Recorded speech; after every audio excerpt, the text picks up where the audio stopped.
initiate one that way. Oh, CJ and Henry.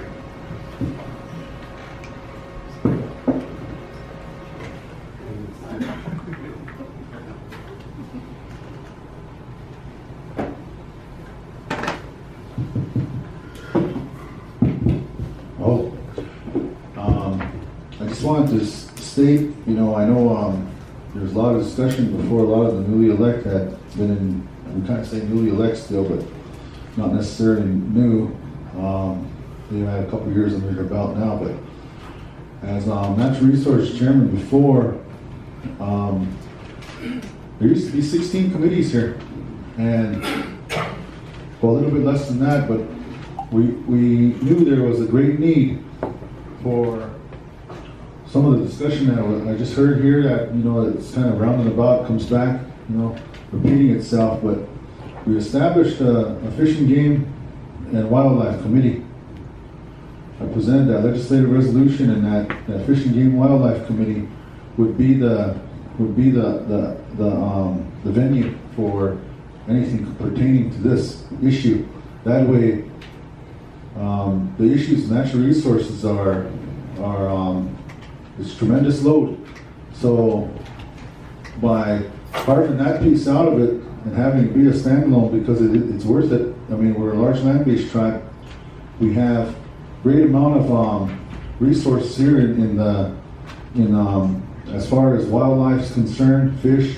We've got tributaries, we've got rivers, blue stream fishing, trout fishing, and we've got the elk, we've got buffalo, we've got the largest herd in Indian country, and we need to start taking ourselves seriously. And not that we're not, but what I'm saying is that, and what you voiced it here, the guys on the ground, boots on the ground, you're out there, you see what's going on, you know what's coming in, you know what the folks on the outside are wanting to hunt and pay for here. You see that, you see the trends. And so by looking at that, we wanted to develop a resource management plan and ultimately integrate it into an overall integrated resource management plan that would scale out to 5 years, to another 5 years, to another 5 years.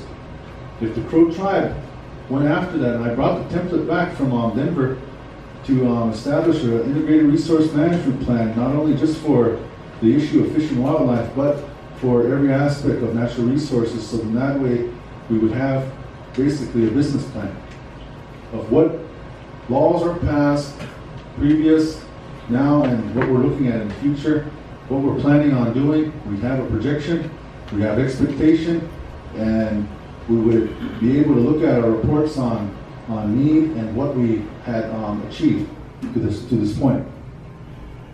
That was always kind of a dream of mine to see if we can get that going, because if we have something like that, we can go after grants. We can go after a lot of grants. There's a lot of money out there. You look at the Blackfeet, they don't have what we have. And they're right next to Glacier, yeah, but they run on a lot of grants. And when I say we need to take ourselves seriously, when we get these grants, before I remember this, when the late Chairman Van was in office, and I believe Hanks and Benito can attest to that, and that we had an $835,000 fish and wildlife budget. I looked back and I said, okay, what grants do we have? We only had a $25,000 budget for a grant at that time. So, looking at the business side of it, why are we spending $835,000 not only to patrol and operate our program, and then try to satisfy the requirements of the $25,000 grant? It should be the other way around. I mean, it should be matching. We should have matching grants to the amount of money we have budgeted. there was issues there. Grants weren't being, the requirements of the grants weren't being adhered to. And so we were losing opportunity to get more grants. And that's where I mean, we need to take ourselves seriously. We have attorneys that are here to keep us in line in those areas. We have finance here to keep us in line in those areas. We have a fish and game code that I agree is a good law, but yet there's a lot of areas there that refer to the old 1948 Constitution that should be modified and ratified to meet the need of 2001. And that was the establishment of the Fish and Wildlife Committee. So at that time, as we were looking further into this, the needs, the wants, we have to weigh that out. We have vast amounts of land that we look on the map over there, behind Ori or right there, you look at that map. Between Arrow Creek and between Bighorn, there's a big chunk of land there that it's a big part of our reservation. Yet, we don't have the means and the amount of personnel to patrol those areas. You look up in the Black Lodge area, in the northeast corner of the reservation, outside of the reservation up into Horse Creek, that 100,000 acres is all an elk refuge. Them elk still in, and they drop their antlers, they winter and they breed in the area of Black Lodge in that area. You got farmers and ranchers out there contracting hunters coming in, and they hunt. We see that all the time when I was working out at the coal mine. You see them guys walking around out there, and they're hunting for elk, deer, and whatnot. Yet, we make the report back. The problem we would face was that we didn't have the personnel. So it goes back to the issue of the personnel, whereas you might have, just like the police officers. The police officers have two patrols patrolling 2.4 million acres of land on the weekends from Thursday to Sunday, and then from Monday to Thursday you had one at night. And we have to look at other ways. If the budget will not satisfy these areas, we have to reach out. As an Indian nation, we have resources through all federal agencies, through free technical service, and for those individuals at those agencies to be able to assist and help us achieve the goals that we're looking to meet. And if the issue is vehicles, then I think we should be able to do something in that category. The issue is personnel. We have a lot of young men here that do understand the mountain, that do understand the woods, they do understand the priors, they do know how to put on fire chains. And I say that because there's a lot that don't. And when we go back to the training, yeah, we might need training for these young ones, which would be good, but it all goes back home. If my boy don't know how to do nothing, I fail. I have to teach it. Then again, if my nephews, and this is going back to our culture, we raise our nephews, but we have not capitalized on that with tribal law. We need to go back to some of these strengths and build up our weaknesses. It's going to take some work. And not all of you guys hunt here, but you like to eat deer meat. So someone's doing the hunting.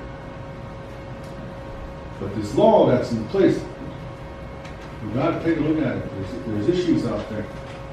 Not knocking the program. I know the program's bringing in money, but how many bulls are out there? Buffalo bulls. And yet, Every little white girl and every white guy has got a buffalo bull. Killing a buffalo bull. We need that to sustain our herd. Maybe they can take a heifer, 2-year-old, 3-year-old. Things like that. So it kind of goes back and forth. And my Mr. Chairman, my suggestion would be that we need to establish a line item in the budget. We need to establish the Buffalo Program's own account. We need to establish an account for the fish and wildlife, because that money that's coming in could pay for a brand new vehicle, 2 or 3 vehicles a year, or else maintain the ones that are in existence. Or subsidize on hiring some individuals to go out there and patrol. I just hate to see it where our license plate says F and G, and then everybody says fun and games. They make fun of it. And it's not good. And when we go out there, I'm out there, and I'm hunting, and we run into white people, and they run away from us. They're hunting. They're stealing our flagstone. A truck over in Castle Rock, I chased him. He had a truck full of flagstone, and he had a buck on the top of that flagstone, and he took off.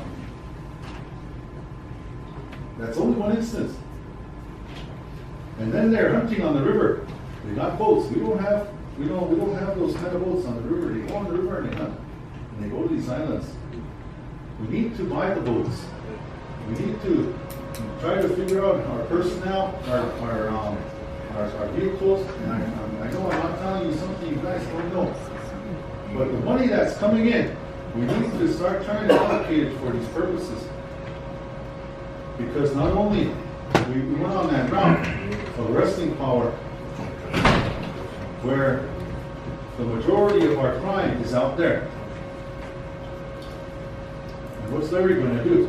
If a group of meth heads or Mexicans pull some rifles, some assault rifles, and do something, who's going to have his back?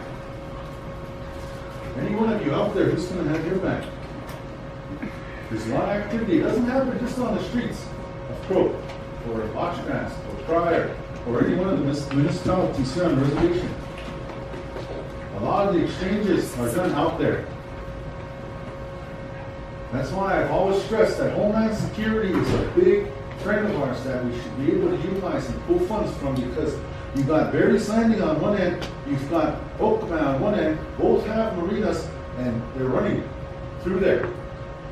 Somebody should be checking that side. Somebody should be checking this side. And I'll leave you with this.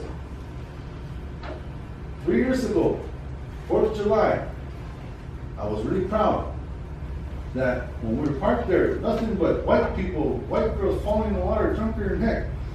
They were having a party at Black Canyon. Broad daylight, beer cans laying around. And the fishing game pulled in, along with National Park Service. You should have seen the white people get scared.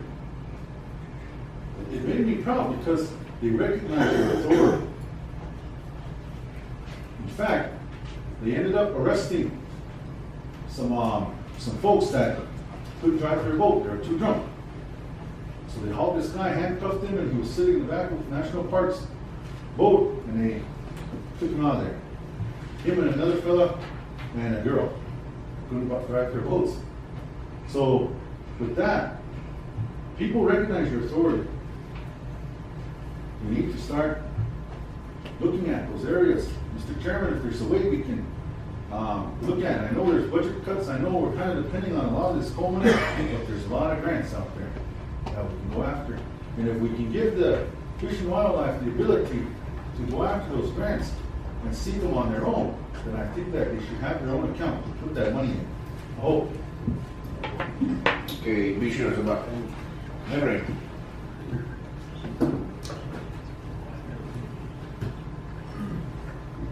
keep it 5 minutes. CJ used up most of my time. There's a lot to be said, so excuse me for jumping around here a little bit. When I was in junior high, they had a hunter safety course. I was the only pro Indian in there. The rest were all white guys, and that went on for years like that in Oshkosh School. But like Eric was saying, we do need to get these kids educated too. My grandson's 13 years old, and this is his 3rd year in hunter safety course. And like Mr. Hanks was saying, if any of you get upset with me, then so be it. The truth needs to be told here. Some of the worst violators of wildlife game is the game wardens. I see it out there all the time. I'm out there, I'm not out there every day, but I do see it out there quite a bit. I was up there at, working on the roads up there at Pryor. Right there by the Will James Ranch. Game warden had a big old bull elk in his game warden truck. Transferred it onto a different truck, so he didn't get in trouble. CJ just talked about these white people getting arrested up there in Black Canyon. What if they were crows? What kind of punishment would that be for them? There wouldn't be any, because they go right around to talk to the chairman or talk to somebody in here. Hey, help me out. You got these laws, you need to carry them out. And tweak them a little bit to where it fits everybody.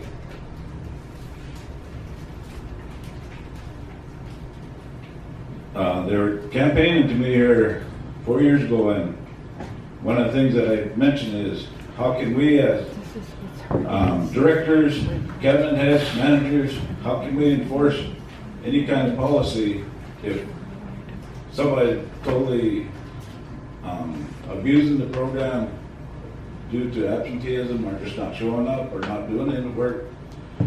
If they turn around and go right back right straight to the chairman. So how can we enforce that? And that's the same problem that the fishing game has. How can they enforce it if people go around them all the time? And it's good that to get these grants, have good vehicles out there. The one time I seen 6 brand new trucks sitting in the parking lot, fishing game trucks.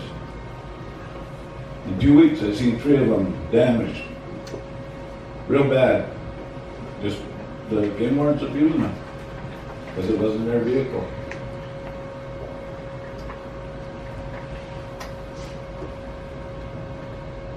So I think we all need to step up here and get on the same page and try to figure out what we're going to do as a tribe, as hunters. There's my nephew put on Facebook today where these elk were shot and heads were taken. I'm sure a lot of you have seen it already.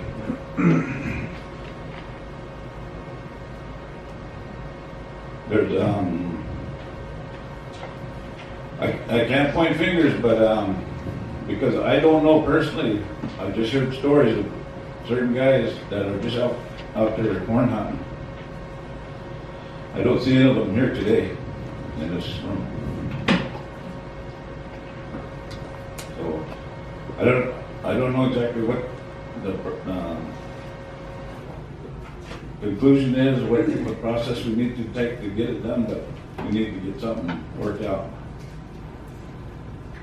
I've suggested, and this has been over 30 years ago, just talking with a game warden up on the mountain, is why not shut off, say, Little Bull for 1 year, shut off Black Canyon for 1 year. You know, just little things like that, that there's no hunting in that area. Mr. Hanks said, no hunting off the roads. Get out and walk, get out and ride. Gonna have to come up with something.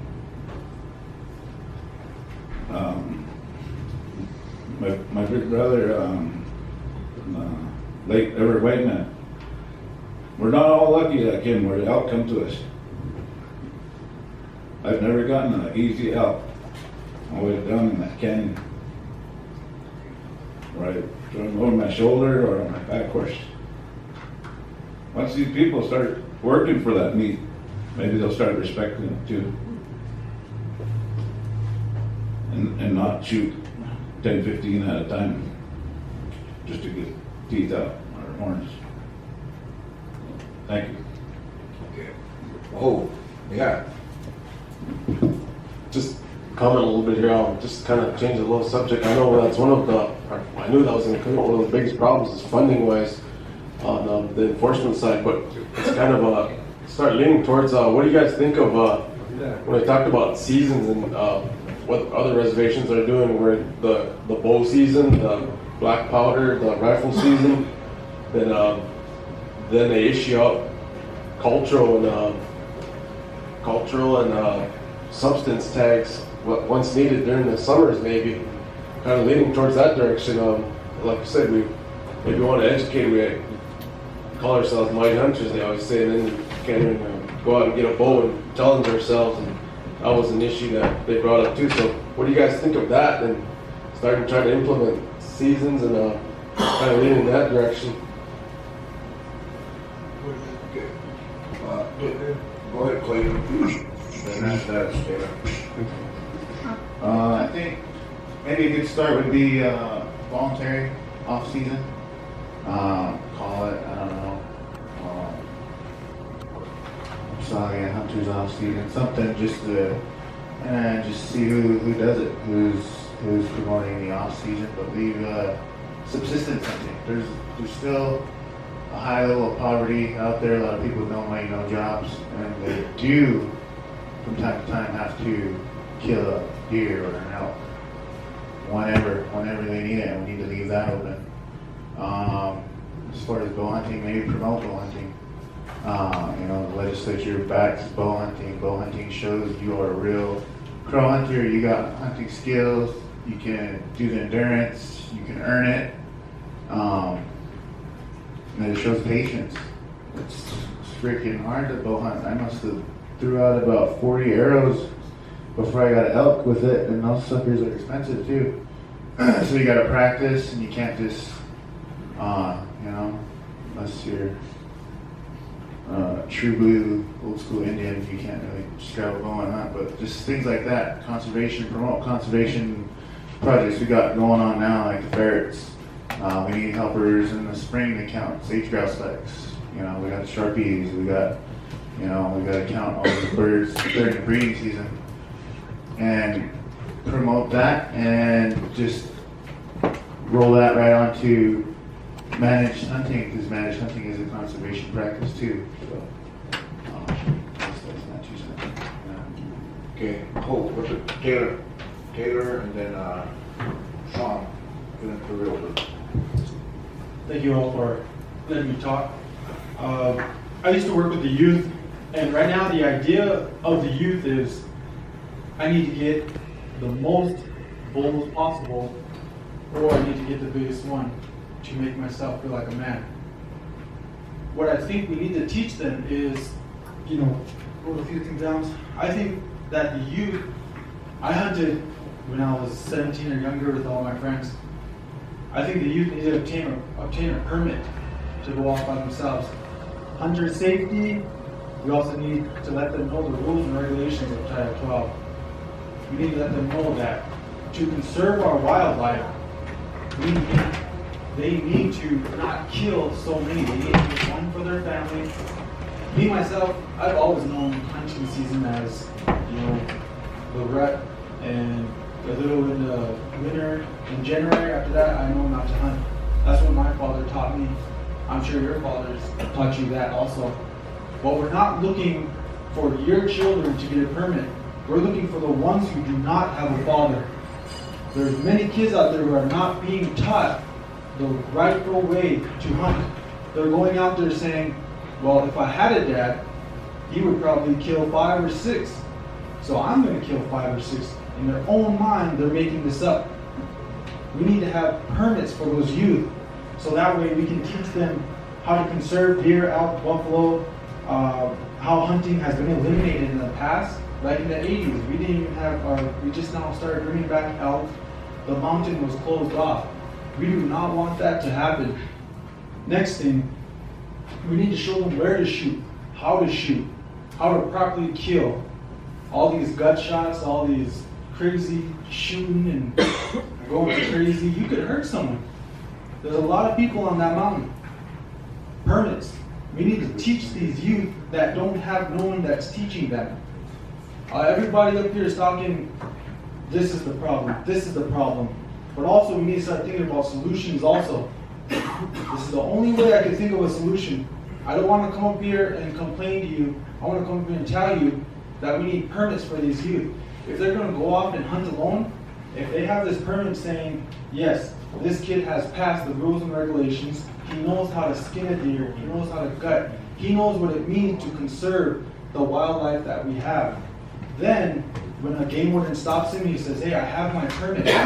Okay, you went to the class, all right, be tough, be good, do what's right. That's what we need to do. Also, we need to keep our mountain clean. We need to enforce something to where, camping areas where you can only camp and then they'll give you a designated pass, because there's a lot of hunters out there that do not clean up. If you have a designated pass and saying, hey, you can camp at spot 3, if you're going to be in that area, like if you go to TP, spot 3 is open, if you leave any trash there, we'll know it's you. Do not leave no trash in that area. Pick up after yourselves. Your father should have taught you that. But also, we're not looking for your youth. We're looking for the ones who don't have those father figures, who don't have those role models to teach them what is right. And also, there's a lot of talk about equipment. Yeah, there's not a lot of equipment up there. Also, the people who are driving those trucks, when I drive my truck up there, I go slow because I know what I have on my own is what I bought. No one gave me anything in my life. What I have is what I have. But when you give someone a brand new truck and say, go up to that mountain, they're gonna treat it like it's not theirs. Start holding them accountable. Start holding them if they bust a tire. Yes, rocks do puncture the tires and be like, hey, I didn't see it. All right, but if it happens 3 or 4 times and they're just driving crazy, hold them accountable. Revoke their license to drive up there. If they go past a certain, hey, this guy broke 2 trucks, I don't think he should drive anymore. There's ways to regulate how we do this. There's a lot of ways. What else is there? Oh, and the youth. If anybody, and if it comes down to it, start permitting elders, older people. Because you never know, there's a few of them that grew up just thinking they can do whatever they please. I was taught by my father, his father was taught by my grandfather, and I hold those true today. So I think people need to learn and understand that it's the youth we need to go after also. Let's permit them. And once game wardens see 2, 3 deer in the back of their truck, and there's 2, 3 kids in different families that have their permit, hey, that's fine with me. But as long as they take care of it. Now a lot of people are saying, this is wrong, this is wrong, this is wrong. Also, let's figure out some solutions also. That's the only solution I have to having these kids think about why they're killing this deer. Think about, what they're doing. And also, in these courses, we can teach them how to put chains on. Like CJ was talking about, we can teach them how to cook this. There's a lot of people nowadays who don't like eating venison, that deer meat. It's kind of tough nowadays on the elders. Us young ones, we have to start doing it on our own. We have to start, cut our own deer meat. We have to cook our own food. I don't even know how to tan a deer hide, but I'm asking people and learning, because I want to teach my sons how to do that. We lost a lot in our culture. Let's try and gain it back. That's what we need to do. We need to gain it back. Everything that we lost in our culture. Who knows how to make an arrowhead? We're crows. Who knows how to make a bow and arrow out of sinew, choke cherry? we lost a lot. We lost a lot. At least let's try and conserve what we have up there. Thank you. I wasn't trying to disrespect anybody. If anybody has a better idea on permitting, then I think we need to throw it out now. Because if those youth learn about everything that's not talked about, they would have a better understanding of not to just kill at will. To be like, all right, my grandma needs this, I'm gonna get one. That way, that's how I think. So I think permitting the youth and teaching them at the same time knowledge is the best way to go about this. You elders, I'm not going to tell you how to hunt. I'm not going to tell you how to gut your deer. You can tell me that, So I'm still learning from a lot of people how to do things. If anybody knows how to make an arrowhead, I would like to learn that too. So, thank you for the job. Oh, Taylor, do you all get out here when we all let you? Senator Sean Gilbert, and after that, Senator Gordon.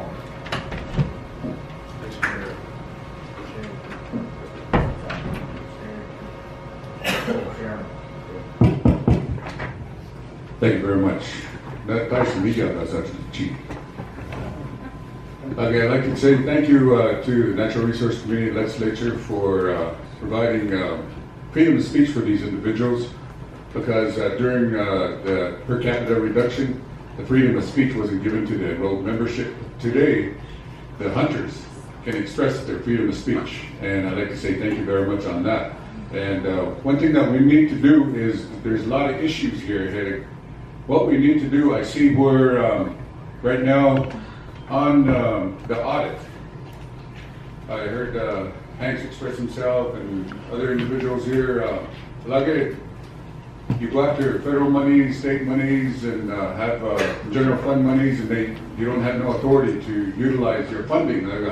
You have no to go forward and utilize justification and purpose on how you're going to do enforcement, hunting, all these different issues to get those vehicles that are broken down and are fixed. And I think that we need to have an action plan. And what we need to do is, I believe that we need to move forward on a motion to separate their state and federal funds out, and then even a portion of general funding, so that Hanks and Yo-Yo and all you individuals can move forward on the justification and start to have enforcement and start to manage the mountain the way it should be managed. Because if we don't, then we keep on maintaining the audit's compliance issue that's in this audit that says we are at risk with our federal and state funds because we don't utilize the funding the way that we should be utilizing the funding. So with that, I'm doing a motion to separate their funds out. And if there's any other individuals who support me on that, second question. If not, it's okay. Other questions, Mayor?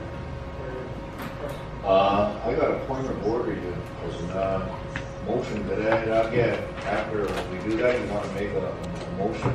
We'll do that afterwards. I'm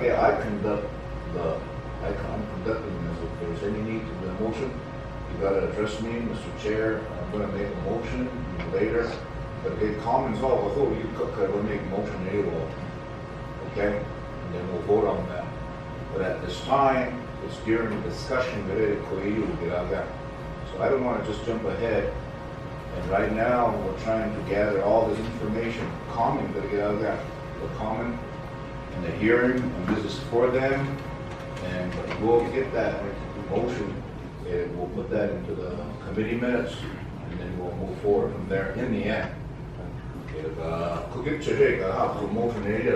I agree with that. I see that it's a problem, and I know that I'll get a buffalo pasture, and then the fishing game is in that, what we call the black hole. And so that's probably one of the areas where we, well anyways, she wants to make a clarification here. Thank you, Chairman. I just wanted to clarify that Title 12 might already cover that. how that's That enforced. motion, you mean? Yes, how that's enforced and how that comes down the pipeline, I'm not sure. This is the conservation fund section, and it outlines the income for these activities, and it states right under, I think, number 2, it says the Crow Tribal Fish and Game Commission shall advise or recommend to the council disbursements and expenditures from the conservation fund, provided that in no case shall funds be expended or dispersed for purposes which are not reasonable and necessary to the implementation or operation of the activities governed by this code. And number 1 above there talks about reporting. And it talks, all the monies that's collected pursuant to fish and game activities are supposed to go to return into the conservation fund and can only be dispersed pursuant to activities of fish and game.